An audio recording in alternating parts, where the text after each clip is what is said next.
तो हेलो दोस्तों, स्वागत है आप सभी लोगों का हमारे यूट्यूब चैनल सम्राट अकेडमी। तो दोस्तों, मेरा नाम है आकाश और इस वीडियो में हम करने वाले हैं क्लास 11th का मैथ पढ़ रहे हैं हम लोग, समुच्चय पढ़ रहे हैं, ठीक है। और इस वीडियो में हम बात करेंगे एक्सरसाइज 1.3 के सामान्य परिचय के बारे में, ठीक है, क्योंकि एक्सरसाइज 1.3। तो हेलो दोस्तों, स्वागत है आप सभी लोगों का हमारे यूट्यूब चैनल सम्राट अकेडमी। तो दोस्तों, मेरा नाम है आकाश और इस वीडियो में हम करने वाले हैं एक्सरसाइज 1.3, ठीक है। एक्सरसाइज 1.3 के कुछ बेसिक इंट्रोडक्शन है जो कि आपको बहुत ज़्यादा जानना जरूरी है। तो ये नहीं जानेंगे तो एक्सरसाइज के क्वेश्चन नहीं कर पाएंगे, ठीक है। तो इस वीडियो में उदाहरण भी डिस्कस करने वाले हैं और इसके बेसिक परिचय भी, ठीक है। और ये पार्ट 11 है, ठीक है। अभी तक पार्ट 1 से लेकर पार्ट 10 तक नहीं देखा है वीडियो तो डिस्क्रिप्शन में लिंक मिलेगा, वहाँ से जरूर देख लीजिए, या तो चैनल के प्ले लिस्ट पर चल जाइए, वहाँ से देख लीजिए, ठीक है। इसमें हम लोग 11 का मैथ पढ़ रहे हैं और पहला चैप्टर पढ़ रहे हैं समुच्चय, ठीक है। उसी का एक्सरसाइज 1.3 है। तो चलिए जान लेते हैं। सबसे पहले हम लोग को पढ़ना है इस वीडियो में उप समुच्चय। अब उप समुच्चय जानना बहुत जरूरी है क्योंकि ये एक्सरसाइज में सारी चीजें आएंगे। अब उप समुच्चय को हम कहते हैं सबसेट। उप समुच्चय को क्या कहते हैं? इंग्लिश में सबसेट कहते हैं, ठीक है। अब जानते हैं कि सबसेट क्या होता है। लिखा है यहाँ पे कि यदि समुच्चय ए का प्रत्येक अवयव समुच्चय बी का भी अवयव है, ठीक है, तो ए बी का उप समुच्चय कहलाएगा। कह रहा है कि यदि समुच्चय ए का जो प्रत्येक अवयव समुच्चय बी का भी प्रत्येक अवयव है तो ए जो है बी का उप समुच्चय कहलाता है। इसे ए समुच्चय भी दर्शाते हैं, मतलब इस साइन से इसको दर्शाते हैं, इस तरह इसको दर्शाते हैं, ठीक है। अब आपको समझ में नहीं आई होगी कि मतलब ये चीज़ कहना क्या चाह रहा है, ठीक है। तो मैं सब कुछ डिस्कस करने वाला हूँ। आप लोगों को एक एग्जांपल लेता हूँ, उसी के माध्यम से सब कुछ मैं डिस्कस कर दूंगा, आपको समझ में आ जाएगा कि हाँ उप समुच्चय किसे कहते हैं, ठीक है। कुछ एग्जाम्पल लेके मैं आप लोगों को समझाता हूँ, ठीक है। जैसे मैं एग्जाम्पल मान लेता हूँ, यहाँ पे आप नोट कीजिए। कोई समुच्चय पी मान लेता हूँ, ठीक है। ये पी कोई समुच्चय मान लेता हूँ। अब देखिए पी में आपके अवयव हैं 5, 10, 15 के बाद में 20 मान लेता हूँ, 20 के बाद 25 मान लेता हूँ, ठीक है। यह पी के अवयव हैं, ठीक है। इसी प्रकार हम क्या करेंगे, क्यू मान लेता हूँ। क्यू समुच्चय के अवयव हैं 5, 15 और 25, ठीक है। इसी प्रकार हम एक और मान लेते हैं, आर समुच्चय मान लेते हैं। आर समुच्चय में अवयव है आपका 20, 25, 30, ठीक है। इसके बाद हम आर हो गया, यस समुच्चय मान लेते हैं। इसके अवयव है सिर्फ 25, ठीक है। इसके बाद एक समुच्चय और मान लेता हूँ, टी मान लेता हूँ, ठीक है। और टी के अवयव हैं आपके 5, 10, 15, 20 और 25, ठीक है। अब देखिए यहाँ पे समुच्चय कितने हो गए, 1 2 3 4 5, ठीक है। अब इसमें से हमको ये देखना है कि कौन किसके उप समुच्चय है, ठीक है। अब देखिए ध्यान से समझने की कोशिश कीजिएगा। अब इसको हम बेस मान लेते हैं, ठीक है, पी को। अब पी से तुलना करेंगे, ठीक है, सबका एक एक करके। जैसे मैं क्यू को उठाता हूँ, देखिए क्यू में क्या है, 5 है, 5 इसमें भी है, 15 है, 15 इसमें भी है, 25 है, 25 में भी है। मतलब हम कह सकते हैं कि क्यू के जितने भी अवयव हैं वो पी से लिए गए हैं। क्यू के जितने भी अवयव हैं किससे लिए गए हैं, पी से लिए गए हैं, ठीक है। तो हम कह सकते हैं कि जो क्यू है वो उप समुच्चय है पी का। जो क्यू है उप समुच्चय है पी का। देखिए जो क्यू छोटा होता है ना, उप समुच्चय को आगे लिखते हैं, और जो बड़ा होता है जिसमें से लिया गया होता है उसको हम पीछे लिखते हैं, ठीक है। तो यहाँ इसके और मुंह खोल देते हैं, इसका जो बड़ा होता है, ठीक है। तो ये चीज़ आपको याद होना चाहिए। ये नहीं कि पहले पी लिख दें फिर उप समुच्चय क्यू, नहीं, पहले क्यू फिर उप समुच्चय पी। मतलब क्यू जो है वो पी के क्या उप समुच्चय है, ठीक है। यहाँ तक क्लियर हो गया। अब आर चेक कर लेते हैं। आर देखिए यहाँ पे 20 है, इसमें भी 20 है, इसमें 25 है, इसमें भी 25 है, लेकिन इसमें 30 है, इसमें 30 है नहीं। तो हम ये नहीं कह सकते हैं कि आर के जितने भी अवयव हैं वो किससे लिए गए हैं, पी से लिए गए हैं, ठीक है, क्योंकि इसमें 30 है उसमें 30 है ही नहीं। तो हम कह सकते हैं यहाँ पे क्या कि जो आर है वह उप समुच्चय नहीं है किसका, पी का। जो आर है उप समुच्चय नहीं है किसका, पी का उप समुच्चय नहीं है, ठीक है। ये क्लियर हो गया आप लोगों को अच्छे तरीके से। चलिए देखिए अब यस की बात कर लेते। देखिए यस क्या है, 25। यस में सिर्फ एक अवयव 25 और पी में भी 25 है। मतलब हम कह सकते हैं कि यस के एक अवयव किससे लिया गया है, पी से लिया गया है। तो हम आराम से कह सकते हैं कि जो यस है वो उप समुच्चय किसका, पी का। जो यस है उप समुच्चय किसका है, पी का है, ठीक है। यहाँ तक कोई दिक्कत नहीं होनी चाहिए। अच्छा एक चीज़ और मैं कह सकता हूँ कि जो यस में आपका 25 अवयव है वो तो क्यू में भी 25 है। तो हम इसको ये भी लिख सकता हूँ कि जो यस है वो उस समुच्चय किसका, क्यू का भी है। जो यस है वो समुच्चय किसका है, क्यू का भी है। ये कोई जरूरी नहीं है कि जो एक अवयव है बस एक ही समुच्चय से लिया जा सकता है, कई समुच्चय से लिया जा सकता है, वो उसका उपसमुच्चय कहला सकता है। ठीक है, अब इस तरह बात करें तो देखिए जो यस में 25 है वो आर से भी लिया गया, तो हम इसको भी इस तरह लिख सकते हैं, जो यस है वो उस समुच्चय किसका, आर का, जो यस है वो समुच्चय किसका है, आर का, ये भी कह सकता हूँ। अब टी में आ जाइए, टी में देखिए यहाँ 5, 10, 15, 20, 25। अब पी में देखिए 5, 10, 15, 20, 25, मतलब पूरा का पूरा अवयव ही ले लिया गया है। तो इसको हम दो तरीके से कर सकते हैं। तो ये कह सकते हैं कि जो टी है वो उस समुच्चय किसका, पी का, या तो हम इसको ये कह सकते हैं कि देखिए इसके भी अवयव सेम है, उसके भी अवयव सेम है। इसको मैं इस तरह लिख सकता हूँ कि जो टी है वो बराबर है किसके, पी के।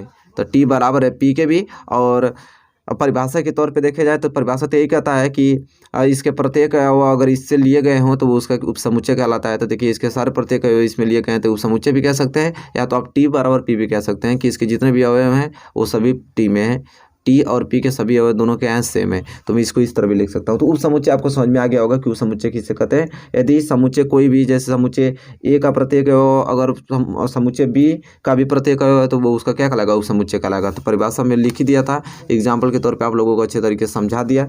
ये चीज़ आपको क्लियर हो गया होगा अच्छी तरीके से। ठीक है, कोई दिक्कत नहीं होगा। चलिए, तो यहाँ तक क्लियर हो गया। अब चलिए कुछ एग्जांपल लेके, मैं एक एग्जांपल लेके आप लोगों को समझा देता हूँ ताकि आप अच्छे तरीके से क्या हो सके, क्लियर हो सके। चलिए एक एग्जांपल ले लेता हूँ, उससे आप लोगों को क्लियर हो जाएगा। अच्छा, एक एग्जांपल लेता हूँ इस तरह, जैसे ए समुच्चय है, इसके अवयव हैं 1, 2, 3 इसके अवयव। अच्छा बताइए कितना संभवतः कितना इसका उपसमुच्चय बन सकता है, आपने से बनाना है आप लोगों को। ठीक है, आपने से बनाना है कि इसका कितना संभवतः उपसमुच्चय बन सकता है, इसका समुच्चय कैसे बन सकता है। तो जैसे b बराबर में इसका एक अवयव ले लेता हूँ, सिर्फ एक, तभी तो इसका उपसमुच्चय है क्योंकि इसी में से लिया गया है। ठीक है, यहाँ तक क्लियर हो गया। और या तो मैं कह सकता हूँ c ले लेता हूँ, c बराबर क्या, सिर्फ 2 ले सकता हूँ। ठीक है, c बराबर, और c बना दिया मैंने एक समुच्चय 2 लेके, और d बन जाएगा क्या, एक अवयव 3 लेके। ठीक है, और क्या संभव हो सकता है, d के बाद e बन सकता है एक, और क्या, 1 और 2 को साथ में ले लिया जाए, 1 और 2 को साथ में मैंने ले लिया। e के बाद f आ गया, f को मैं क्या करता हूँ, 1 और 3 को साथ में ले लेता हूँ। ये भी तो उसी, मतलब ये भी 1, 3 जो अवयव वो ए से तो लिया गया है, तो हो जाएगा ये भी आपका। इसके बाद में थोड़ा ब्राइटनेस को कम कर देता हूँ, हाँ अब क्लियर दिखाई दे रहा होगा। f के बाद g पे आ जाइए, g में क्या लिख सकता हूँ, 2 और 3 ले सकता हूँ। ठीक है, g के बाद h में क्या सकता हूँ कि तीनों ले सकता हूँ, 1 भी ले लूँ, 2 भी ले लूँ, 3 भी, तो ये भी उपसमुच्चय हो जाएगा। और एक जो उपसमुच्चय होता है g h के बाद i, वो क्या होता है, वो रिक्त समुच्चय होता है। ठीक है, यहाँ फाई मत, वो तो अलग अलग होता है। ठीक है, या तो इससे कर सकते हैं या तो इससे, एक आपका रिक्त समुच्चय भी होता है। ठीक है, मतलब कि क्या इसका मतलब ये होगा, रिक्त समुच्चय मतलब कि इसमें से मैंने एक भी अवयव लिया ही नहीं। ठीक है, तो एक चीज़ देखिए कितना संभव हो रहा है, 1, 2, 3, 4, 5, 6, 7, 8, टोटल 8 उपसमुच्चय बन रहे हैं। ठीक है, टोटल 8 उपसमुच्चय बन रहे हैं, उपसमुच्चय बन रहे हैं।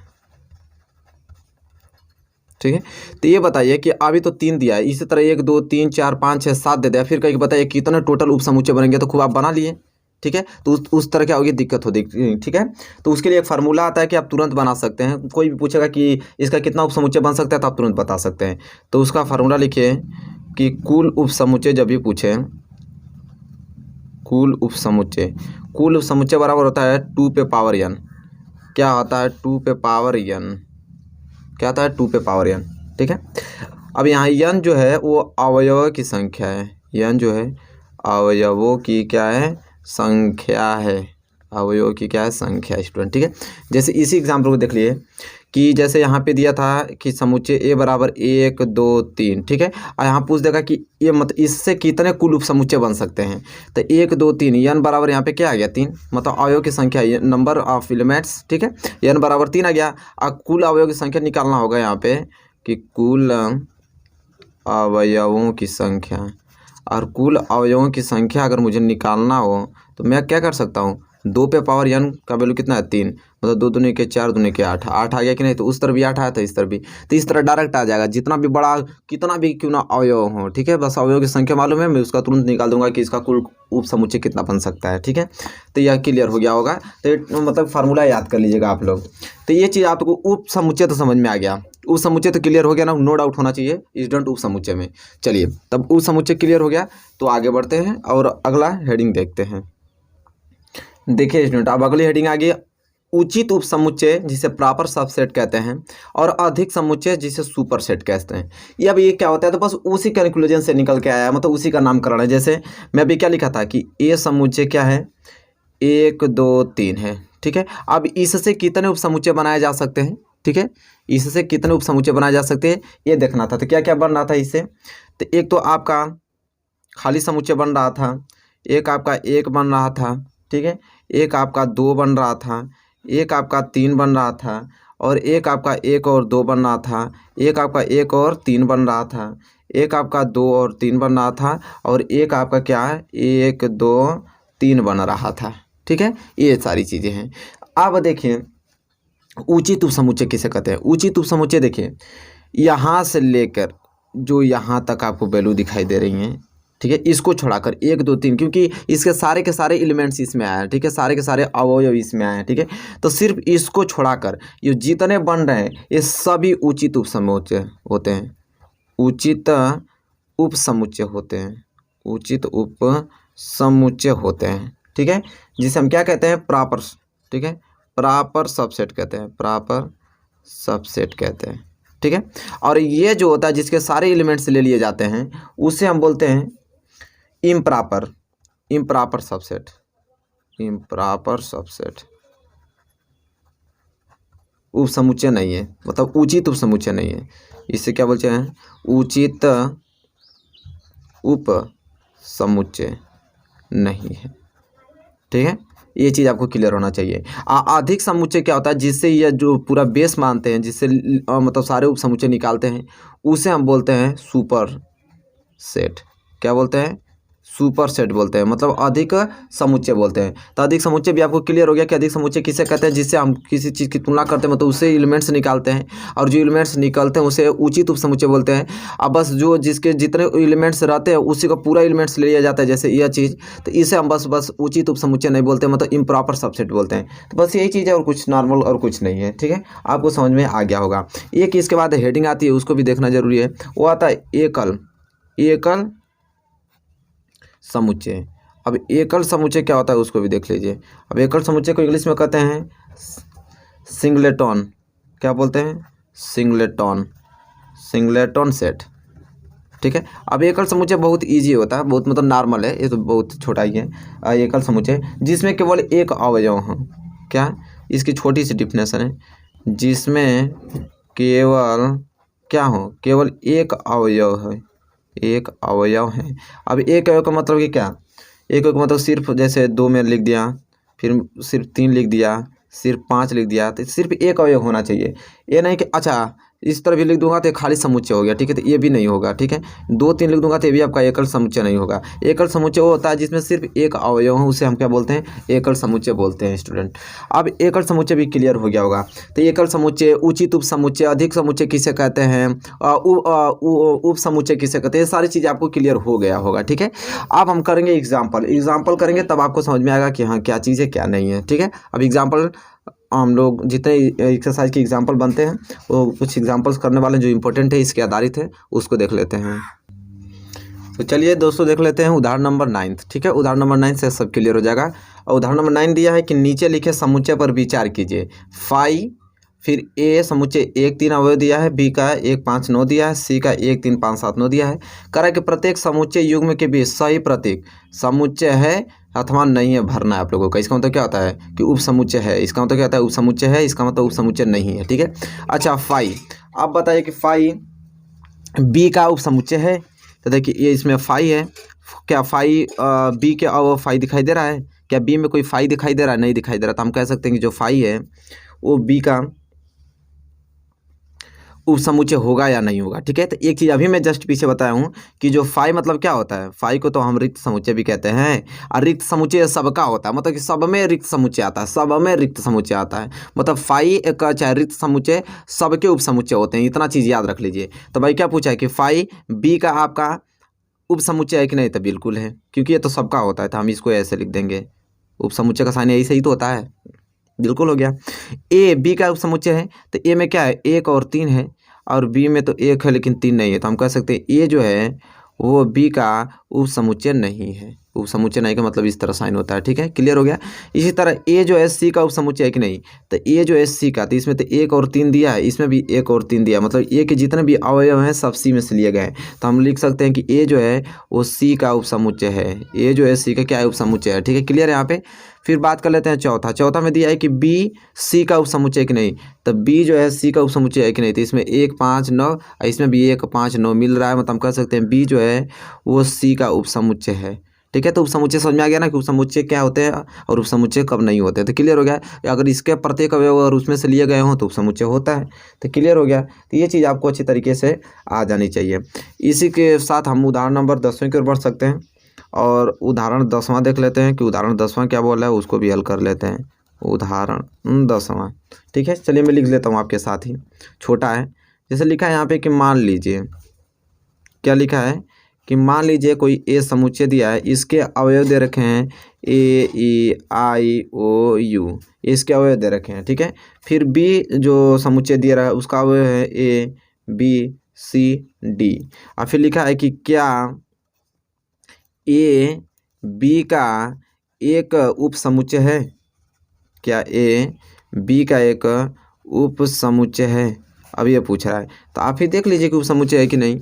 ठीक है, कह रहा है कि ए जो है बी का उपसमुच्चय है कि नहीं, मतलब कह रहा है कि ए के जितने भी अवयव हैं क्या बी से लिए गए हैं, तो ए तो इसमें है, ए इसमें तो मिल गया, इसमें बी नहीं है, इसमें बी कहाँ से आ गया, तो मतलब नहीं है, मतलब ऐसे ही समझ में आ गया। तो हम लिखेंगे ए जो है वो बी का उपसमुच्चय नहीं है, ऐसे लिखेंगे आंसर में कि ये जो है वो बी का उपसमुच्चय नहीं है। ये चीज़ आपको क्लियर हो गई होगी अब। ठीक है, अब हम उदाहरण नंबर 11 देख लेते हैं, जो कि थोड़ा लॉजिकल है, उसको समझेंगे।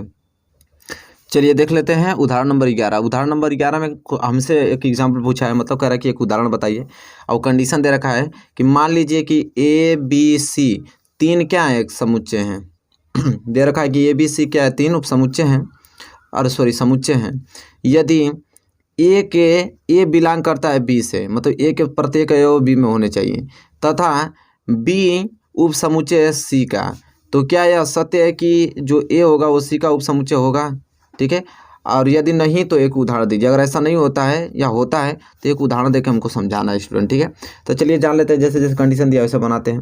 तो कह रहा है ए बी सी, मान लेते हैं कि ए एक समुच्चय मान लेते हैं, और ए के अवयव सिर्फ क्या रखते हैं, एक रख लेता हूँ। ठीक है, ए का समुच्चय है, ए का अवयव क्या मैं रख लेता हूँ, एक रख लेता हूँ। ठीक है, अब बी, अब क्या लिखा है यहाँ पे, ए जो है वो बिलोंग करना चाहिए बी से, ये जो है वो किससे बिलोंग करना चाहिए, बी से, तो बी का अब अवयव क्या रखेंगे, तो हम लोग लिखेंगे यहाँ पे कि समुच्चय 1 फिर 5 फिर 10। ठीक है, क्योंकि जब देखिए ये पूरे समुच्चय में एक ये जो है ये भी आपका एक समुच्चय आ गया, मतलब इसे हम पढ़ेंगे समुच्चय 1, ऐसे पढ़ेंगे 5, ऐसे पढ़ेंगे 10। ऐसा मैं इसलिए किया हूँ क्योंकि कंडीशन दे रखा है कि ए जो है वो बिलोंग करना चाहिए बी से, तो ए आपका क्या है, समुच्चय 1 है, तो समुच्चय 1 बी में भी होना चाहिए, तभी तो लिखेंगे कि ए जो है वो बी में बिलोंग कर रहा है। ठीक है, तो वो चीज़ जो कंडीशन ने लिखा है उसके अनुसार हम लिखे हैं कि ए जो है बी में बिलोंग करना चाहिए, तो जो ए जो है समुच्चय 1 है वो समुच्चय बी का भी क्या है, अवयव है। ठीक है, मतलब समुच्चय 1 के भी हो गया, समुच्चय 1 के भी हो गया, मतलब ये कंडीशन फॉलो हो गया। फिर कह रहा है कि तथा बी जो है, बी वो सी का उपसमुच्चय होना चाहिए, मतलब कि बी के जितने भी अवयव हों वो सभी सी में उपस्थित होना चाहिए। ठीक है, तो एक कंडीशन सी का ले लेते हैं, तो सी में क्या हो जाएगा, एक आपका समुच्चय 1 हो जाएगा, फिर एक आपका 5 हो जाएगा, एक आपका 10 हो जाएगा, एक एक्स्ट्रा भी ले सकता हूँ, तो उससे क्या दिक्कत है, क्योंकि हमको बोला है सिर्फ क्या कि बी के प्रत्येक अवयव जो हैं वो सी में होना चाहिए। तो देख लीजिए बी के ये जितने भी अवयव हैं सब सी में उपस्थित हैं, तो इस प्रकार मैंने कंडीशन बना दिया। ठीक है, फिर लिखा है कि क्या ए जो है वो सी के अवयव हैं, कह रहा है कि ए के जो ए है उपसमुच्चय सी का, मतलब इसका भी इसमें तुलना देखिए, जो ए है वो उप समुच्चय सी का? तो बिल्कुल नहीं है, क्योंकि यह जो है यह आपका उप समुच्चय में कितना अवयव दिया? सिर्फ एक दिया है। और इसमें क्या है? इसमें एक कहीं दिखाई दे रहा है, कहीं नहीं दिखाई दे रहा है। अगर इसका बात करें तो ये आपका उप समुच्चय एक है और यह सिर्फ एक है, क्योंकि भाई किसी भी सबसेट को इस तरह ही लिखते हैं। मतलब इसमें कितने अवयव हैं? सिर्फ एक हैं। और इसमें कितने अवयव हैं? तो उप समुच्चय 1, 5, 10, 15। अगर सिर्फ एक इस तरह रहता तो काम बन जाता, ठीक है। लेकिन यहाँ पे उप समुच्चय एक है, तो हम लिख सकते हैं, इसको क्या लिखेंगे कि ये जो है वो उप समुच्चय नहीं है किसका? सी का, ठीक है। क्योंकि इसलिए नहीं है क्योंकि जो एक है वो बिलोंग करता है किससे? ए से। लेकिन एक जो है वो बिलोंग नहीं कर रहा है किससे? सी से। वो बिलोंग सी से नहीं कर रहा है। और इसमें एक कहाँ दिखाई दे रहा है? एक नहीं दिखाई दे रहा है। ये जो एक है वो तो समुच्चय एक है, सिर्फ एक कहाँ है? नहीं ना है। तो एक जो है वो सी से बिलोंग नहीं कर रहा है, लेकिन एक जो है वहाँ पे ए से बिलोंग कर रहा है, तो इसलिए ये नहीं होगा। तो ये कंडीशन दिया रखा था, हमने अच्छे तरीके से बना दिया, ठीक है। एग्जाम्पल पूछा था, एग्जाम्पल आप लोगों का तैयार हो गया। तो यहाँ पे उदाहरण नंबर 11 तक डिस्कस मैंने कर लिया। इसके की सारी चीज़ें आगे के जो है इसमें अभी बहुत सारी चीज़ें हैं जो कि नेक्स्ट क्लास में आप लोगों को बताऊंगा, लेकिन फिलहाल यहाँ तक आप उदाहरण समझ लीजिए, ठीक है। अब आपको समझ में आ गया होगा कि उप समुच्चय कौन क्या होता है, अधिक उप समुच्चय क्या होता है, ठीक है, और उचित उप समुच्चय क्या होता है, ठीक है, एकल समुच्चय क्या होता है। सारी चीज़ें आपको क्लियर हो गई होंगी इस वीडियो में, ठीक है। तो मिलेंगे नेक्स्ट वीडियो में, तब तक के लिए धन्यवाद। इतना नोट कर लीजिए, यह पार्ट आपका 10 है और पार्ट 9, 8, 7, 6, 5, 4, 3, 2, 1 नहीं देखे हैं तो डिस्क्रिप्शन में लिंक मिलेगा, वहाँ से उसको देख लीजिए, ठीक है। या तो चैनल के प्लेलिस्ट पे भी चले जाएंगे तो वहाँ से मिल जाएगा। तब तक के लिए दोस्तों धन्यवाद, मिलेंगे आपसे नेक्स्ट वीडियो में।